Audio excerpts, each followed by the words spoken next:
있습니다.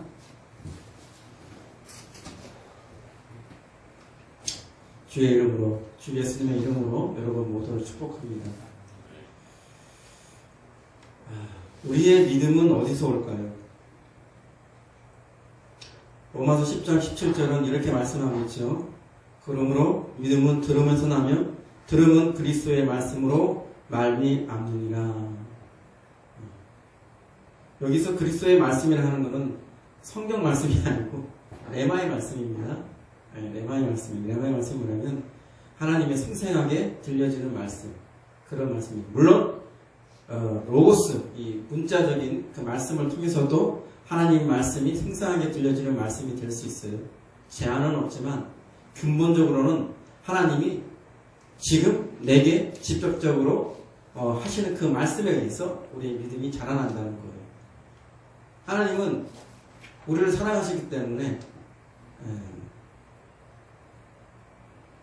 때와 장소에 따라 또 그 상황에 따라 맞는 말씀을 하십니다.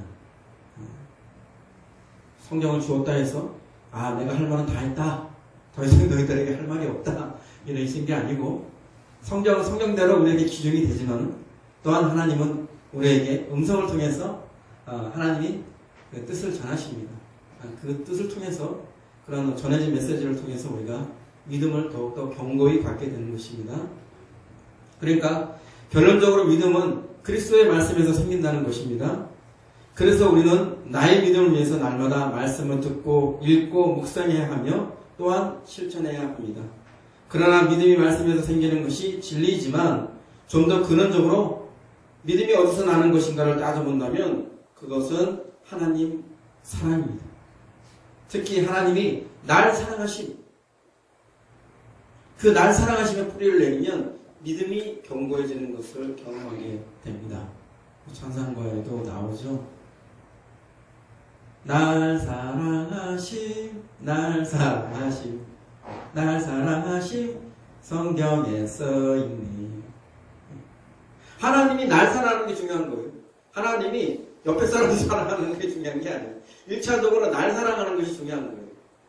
그게 거기서부터 출발이 되는 거예요. 하나님과 나와의 관계가 출발이 되는 거예요.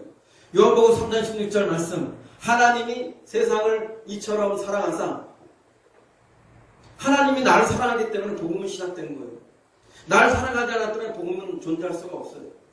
하나님이 세상을처럼 사랑하사, 하나님이 김승민을 이처럼 사랑하사, 하나님이 김강자를 이처럼 사랑하사, 그래서 독생자를 주셨다는 거예요.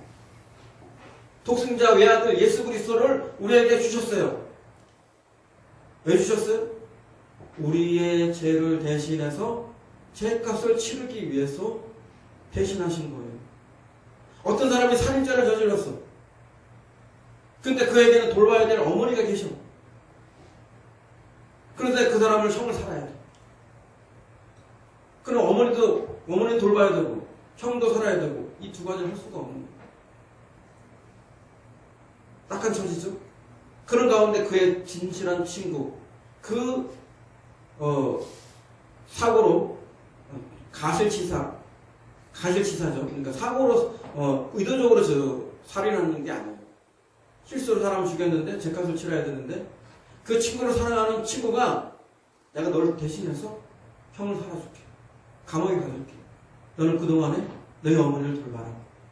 사랑만이 가능한 거예요. 예수님이 우리를 대신해서 그거를 대신하신 거예요. 우리는 죽어 마땅하고 지옥에 떨어져도 마땅한 그런 죄인입니다. 용서받을 수 없는 죄인이었어요.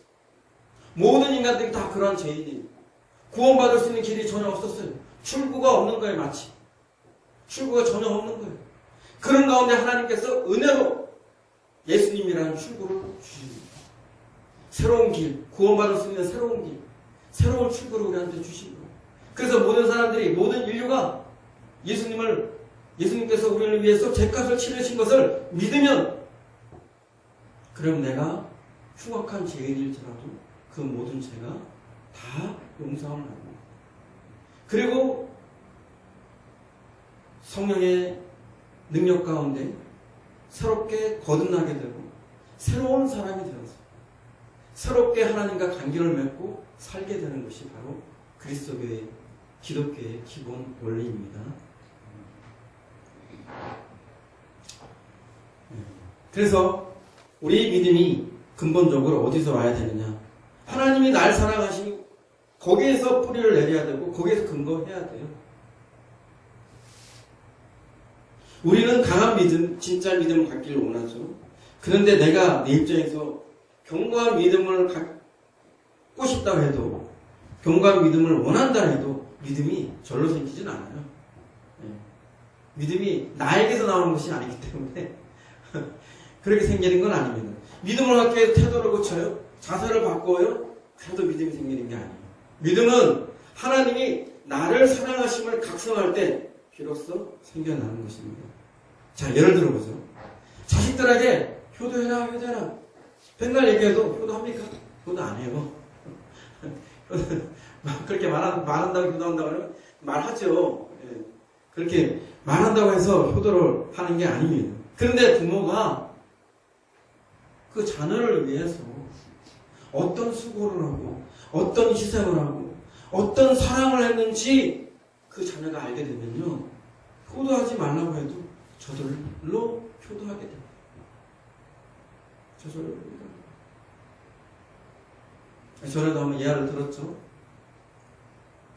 부모님이 계신데 부모님이 이 얼굴에 화상을 입었어요. 사춘기의 딸이 그 모습이 영 못맞다는 거예요. 길거리에서 엄마가 아무개야 불러줘. 창피해. 엄마가 저기서 보인다 그러면 뺑 둘러가 부를 것 같았어요. 왜냐면 그분이 우리 어머니라는 게 너무 밝히기가 싫은 거야. 학교에서도 쳐다보는 것도 되게 원치 않고 굉장히 창피하게 됐어요. 그러니까 이 사춘기 반항하고 막 그러잖아요. 반발하고. 엄마는 굉장히 못마땅하게 무시하고 막.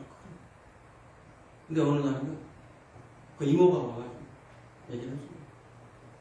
에이, 못된 거. 네가 그렇게 하면 안 돼. 네가 네 어머니한테 그런 짓을 하면 안 된다. 네 어머니 지금 몰골이 저렇다고 네가 지금 어머니를 무시하는 거야. 엄마를 네가 그렇게 못마땅히 여겨? 저게 왜 그렇게 되는지 알아? 어린 시절에, 네가 어린 시절에, 네가 뜨거운 그 불을 잘 모르고 그 만들려고 할 때 널 건지다가 그 불을 네 어머니가 다 뒤집어 썼어. 그래서 얼굴이 그렇게 화상 자국이 있는데 너는 그런 엄마를 부끄러워해? 넌 그런 엄마를 싫다고 해? 넌 그런 엄마를 못마땅해 해? 넌 그러면 안 돼. 넌 다른 사람 몰라도 넌 그러면 안 돼. 그 얘기를 듣고 그 딸이 펑펑 울었다는 거야.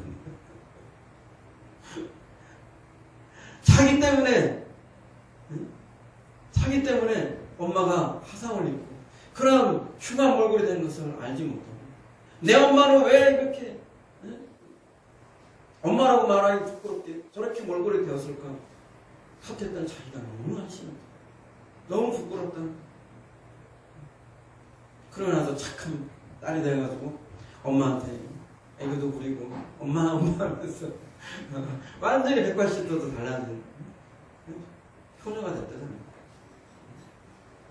무엇 때문에, 어떤 것 때문에, 왜 부모가 날 위해서 뭔가 했다는 그 희생을 제대로 안다고 그런다면 자녀들한테 효도해라 그런 말 안 해도 알아서 효도해요. 그걸 모르니까 자녀들이 다 자기가 잘나서 태어나고 잘나서 자라난 거로 잘못들 알고 있으니까 부모를 알기를 우습게 여기고 효도를 하지 않는 거예요. 그러나 이제 나이가 들고 철이 들면 또 달라집니다.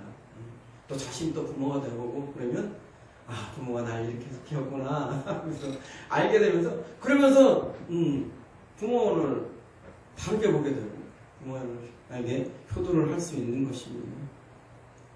오늘 본 말씀처럼 사랑을 받아본 자녀가 진실로 사랑을 잘 할 수 있어요. 믿음이 있으려면 사랑받은 경험이 선행되어야 할 것입니다.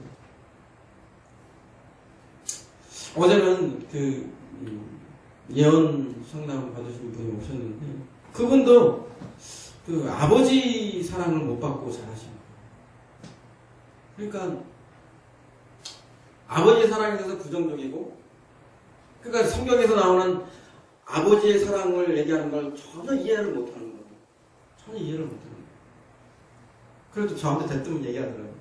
따님이 있으시죠? 네. 따님은 어떻게 사랑하세요? 따님은 어떻게 사랑했냐요? 그 질문을 처음에 왜 했는지 잘 몰랐어요. 근데 물론 나름대로 우리 딸에 대한 어떤 내 마음을 이렇게 소상하게 얘기를 했죠. 부모가 되고 보니 부모가 죄인이더라. 잘해줘도 한도 끝도 없더라. 항상 못한 것만 생각나고 못해준 것만 생각나고 그래서 자식을 보면 항상 부모가 그 죄인이 되는 것 같다. 자꾸만 작아지는 것 같다. 그게 부모 마음 아니겠느냐 뭐 이런 식으로 얘기했는데 알고 보니 자기는 그 아버지가 자녀에 대한 사랑이 어떠한 것인지를 알고 싶었던 거예요. 그걸 아버지를 사랑을 받지를 못해서 아버지를 1년씩에 만나지를 잘 못했어요. 일찍 이혼하고 뭐 부모가 해서 떨어져 살았고 그러다 보니 아버지가 뭐 어쩌다 얼굴 비춰준 그때만 이제 보는데 그때 뭐 그 성이 차겠어요. 걔는 왜 나는 이렇게 태어났나? 나는 왜 이렇게 외로운가? 나는 왜 이렇게 힘든가? 맨날 그런 원망들이 섞여 있었지. 그러다 보니 아버지의 사랑을 전혀 알 수가 없고 성경에 나오는 뭐 하나님 아버지가 사랑한다, 아버지가 사랑한다 얘기하는 게 전혀 와닿지가 않아요. 그래서 그게 궁금했나 봐요. 그러면서 또 그렇게 잘못돼가지고 하나님에 대한 원망이 섞여서 하나님에 대해서 마음을 꽁꽁꽁 이렇게 걸어 잠궜어요. 은행에 그 쭉쭉한 철문 있잖아요. 그 철문이 보여요. 그 철문이 보여요. 그 철문만 보이면 다 아니야. 그 철문 앞에 검은 먹구름이 꽉 차있어요. 그래서 이런 얘기 저런 얘기를 했지만 이걸 봤기 때문에 아주 중요한 뭔가를 놓치는 것 같은데 본인이 얘기를 안 해요. 근데 제가 그 질책도 하고 속 얘기를 하라고 얘기를 했는데 나중에 이제 얘기를 흘러가니까 그의 문제는 하나님 아버지의 사랑을 몰라서 하나님 아버지를 신뢰하지 못하는 데는 거예요. 성경 그대로 신뢰가 안 되는 거예요. 아버지의 사랑을 받아본 적도 없고 아버지 사랑을 알지도 못하고 그러니까 이게 어때 비교치가 없어요. 경험치나 비교치가 없으니까 하나님 성경에 나오는 하나님 아버지의 사랑 비교해서 말하는 모든 것들이 와닿지 않아요. 그러니까 하나님을 사랑하는지 의심하는 거예요. 의심하는 게 신뢰가 안 돼. 그러니까 어느 순간에 마음의 문을 이렇게 걸어 잠궜어. 육중한 철문으로 돼가지고. 그 문을 스스로 여셔야 됩니다 하고 제가 말씀을 드렸는데 다 받아들이시고 다행히 의도롭게 돌아가셨는데 우리가 이처럼 하나님의 사랑은 사실 부모의 사랑이든 어떤 사랑이든 받은 사람들이 사랑을 할 수가 있는 것입니다. 그러나 부모의 사랑을 받지 못한 사람이라서 절망할 필요는 없습니다. 하나님은 실제적인 분이시고 하나님은 사랑 그 자체이셔서 부모의 사랑을 받지 못한 사람도 하나님 능력 가운데서 사랑을 알 수 있어요. 그 산증인이 저예요. 그 산증인이 저입니다. 저도 아버지에게 사랑받은 기억보다는 상처받고 학대받은 기억이 많았어요. 네, 저도 만만치 않은 유년시를 보냈습니다. 앞서 말씀드린 대로 하나님 사랑조차 공감하기 어려운 입장이었어요. 그러나 하나님이야말로 나의 진짜 아버지시고 하나님을 통해 아버지의 사랑을 온전히 알게 되었습니다.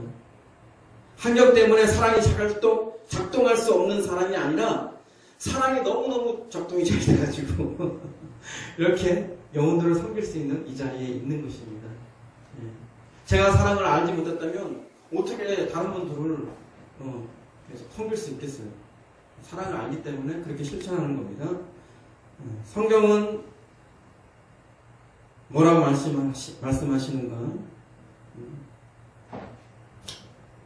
성경의 말씀을 통해서 우리가 한번 보겠는데요.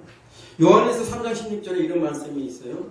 그가 우리를 위하여 목숨을 버리셨으니 우리가 이로써 사랑을 알고 우리도 형제들을 위하여 목숨을 버리는 것이 마땅하니라.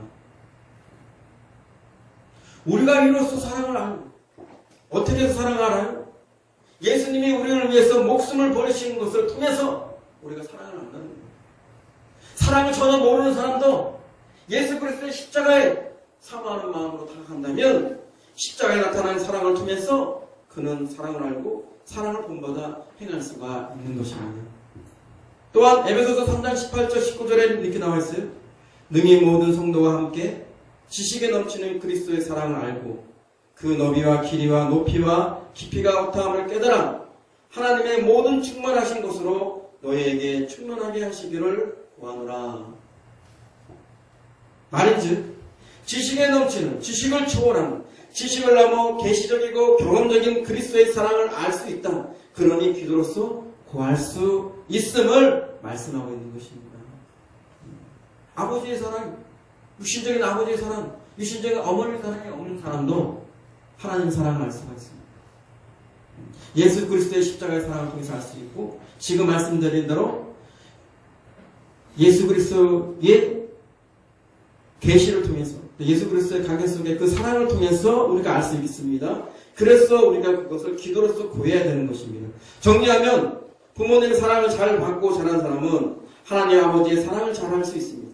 또한 부모님의 사랑을 잘 받고 자라지 못한 사람도 예수님의 십자가의 사랑을 통해 사랑을 알 수 있고, 하나님 사랑을 계시와 경험을 통해 지식을 초월해 그 사랑을 알 수 있게 기도해야 한다는 것입니다.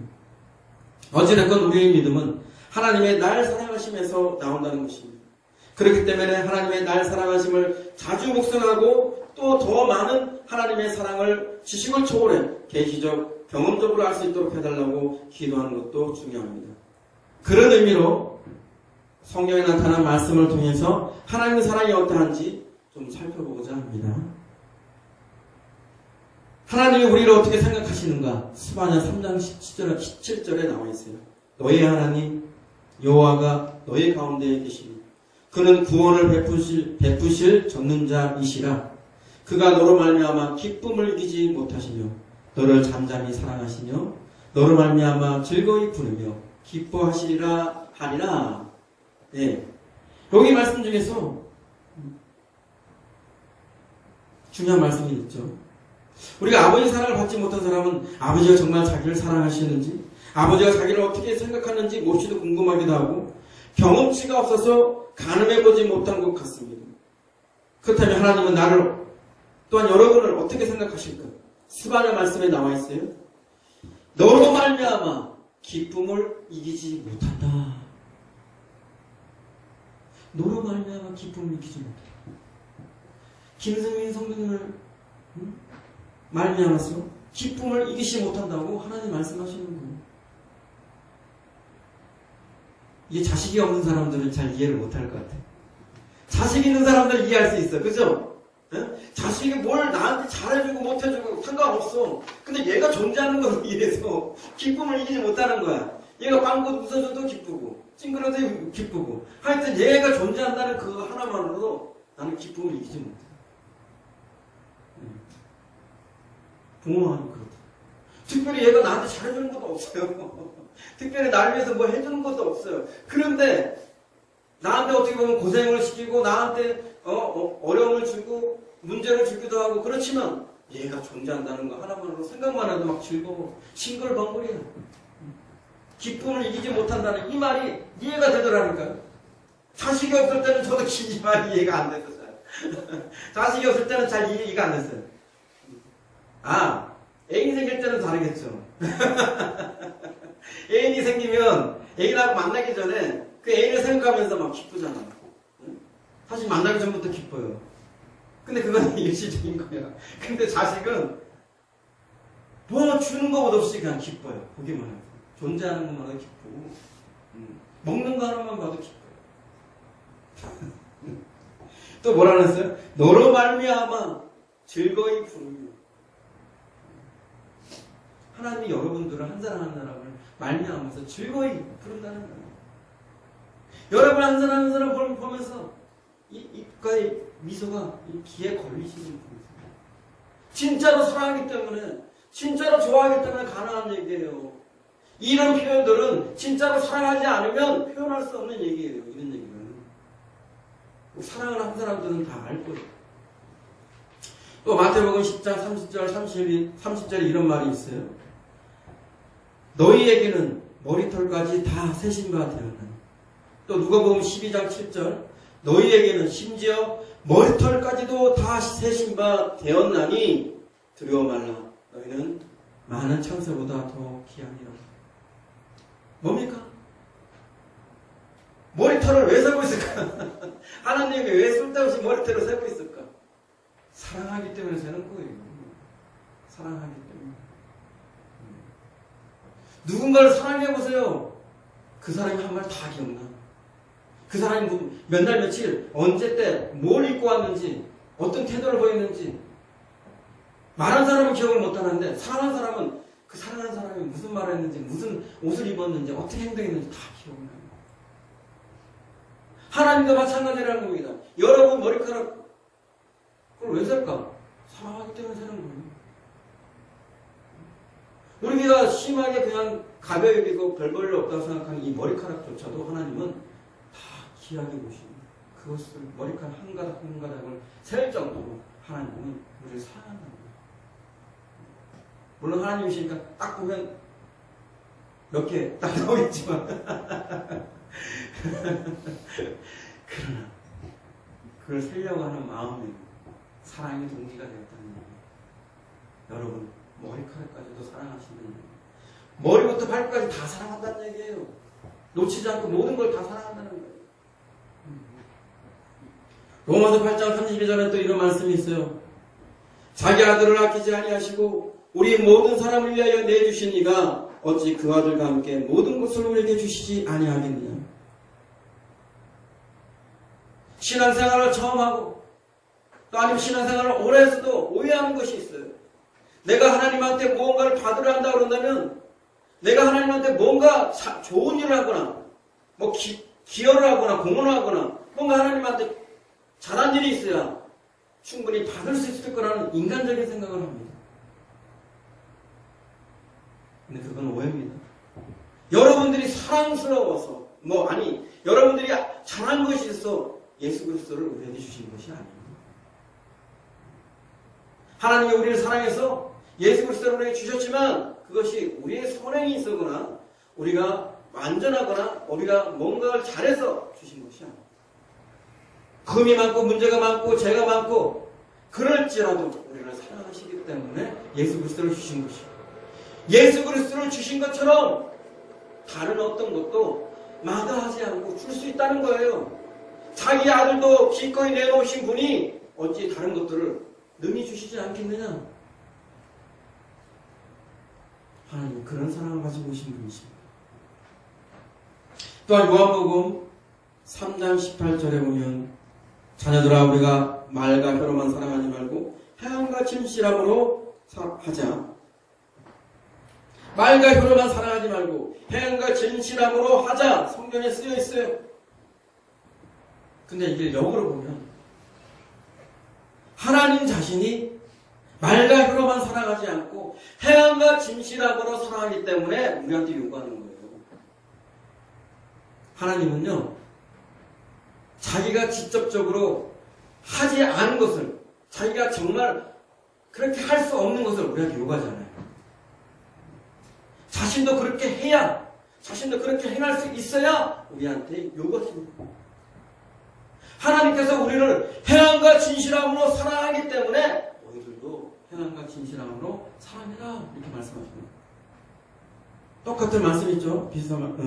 똑같은 원리로 바라볼 수 있는 말씀이 있는데 마가복음 12장 30절 말씀에는 네 마음을 다하고 목숨을 다하고 뜻을 다하고 힘을 다하여 주 너의 하나님을 사랑하라 하신 것이요. 하나님을 사랑해야 되는데 어떻게 사랑해야 되느냐? 마음을 다하고 목숨을 다하고 뜻을 다하고 힘을 다하고 지혜를 다하고 사랑하래요. 어이 하나님 그렇게 어떻게 사랑해요? 내가 능력에 한계가 있는데 하나님은 그렇게 어떻게 사랑해요? 너무 무리하게 많은 걸 요구하시는 거 아니에요 하나님? 그게 아닙니다. 하나님이 우리를 마음을 다하고 목숨을 다하고 뜻을 다하고 힘을 다하고 지혜를 다하여 사랑하기 때문에 우리한테 그런 사랑을 요구할 수가 있는 거예요. 사랑은 형평성이 있어야 되는 거예요. 어느 한쪽이 크거나 어느 한쪽이 작으면 형평성이 맞지 않는 거예요. 공정하지 않은 거예요. 하나님은 우리를 마음을 다하고 목숨을 다하고 뜻을 다하고 힘을 다하고 지혜를 다해 사랑하시는 분이에요. 마음으로 우리를 생각하세요. 부모가 자식을 늘 생각하듯이 그보다 더한 사랑으로 우리를 생각하세요. 하나님은 잠이 없으시잖아. 모든 시간대에 우리를 생각하시며 사랑하세요. 또 목숨을 다해 사랑합니다. 그 아들 예수 그리스도가 죽으셨잖아요. 말로 공치사하는 게 아니고 실제적으로 죽음을 통과해서 우리를 사랑하세요. 목숨을 내놓는다는 게 쉬운 일입니까? 하나님은 우리에게 목숨을 바쳐서 사랑을 보이시고 우리에게 사랑을 요구하시는 것입니다. 뜻을 다해서 사랑합니다. 하나님의 모든 뜻은 우리를 사랑하는 데 있어요. 그래서 죄인들이 돌아오는 것을 굉장히 기뻐하십니다. 하나님 품을 떠나서 세상 가운데 살던 사람이 회개하고 하나님께 돌아오면 탕자가 돌아온 것처럼 그 아버지가 버선발로 맨발로 뛰쳐나간다 했습니다. 탕자는 자기가 잘못한 게 많아서 혹시나 나를 내치는 건 아닐까, 인정하지 않는 건 아닐까 두려운 마음이 들겠지만 아버지를 돌아온 것만 해도 기뻐요. 그게 아버지의 마음이에요. 그게 하나님의 마음인 거예요. 그 마음을 표현하기 위해서 성경에 썼어요. 돌아온 탕자에게. 그래서 나온 겁니다. 내 마음이 이렇다는 것을 표현하기 위해서 성경에 그렇게 쓰여 있는 거예요. 힘을 다해서 사랑했기 때문에, 지혜를 다해서 사랑했기 때문에 자신을 희생해서 구원의 길을 여셨던 거예요. 세계 어느 종교를 봐서도 자기 자신을 희생시키고 자기 아들을 희생시켜서 구원한 종교가 없어요. 불교 자기가 해탈해가지고 자기가 돈 따가가지고 뭐 되는 거잖아. 그죠? 자신이 희생해서 누구를 어떻게 하는 게 아니에요. 자기가 돈을 닦아서 뭐가 되는 거야. 득도한 부처가 되는 거야. 그게 목적이에요. 목적. 걔네들.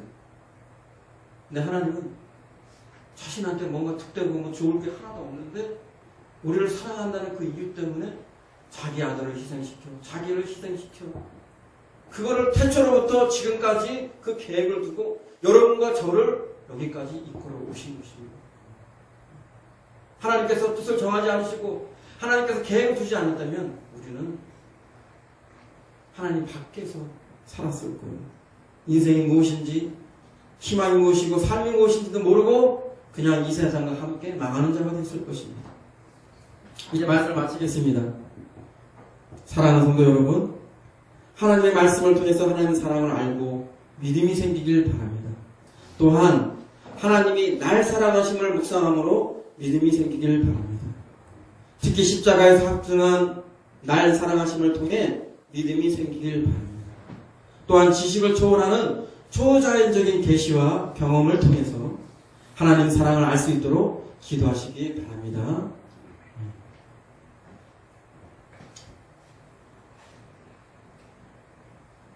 찬송가 295장 찬양했습니다.